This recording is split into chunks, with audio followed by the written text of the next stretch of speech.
नमस्कार.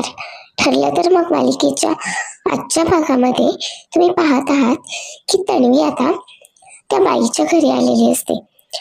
पण आता सायली आणि अर्जुन दोघेही त्या बाईला घेऊन मात्र आधीच तिथून गायब झालेले असतात. आणि अर्जुन त्या बाईला सांगतो की तुमच्या जीवाला धोका आहे, म्हणूनच काही दिवस तुम्हाला आता इथेच राहावं लागेल. आता हे ऐकल्यावर ती बाई देखील घाबरली.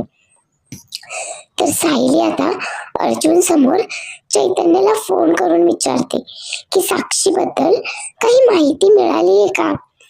त्यावर आता चैतन्याच्या आवाजातला तो गोंधळलेला स्वर ऐकून सायलीच्या लक्षात येतं की नक्कीच अर्जुन आणि चैतन्य तिच्यापासून काहीतरी लपवत आहेत. त्यावर सायली बोलते की तुम्ही जेव्हा माझ्यापासून छोट्यातली छोटी गोष्ट लपवता ना, ती देखील मला लगेच कळते. त्यामुळे काही लपवत असाल तर मला सांगून टाका.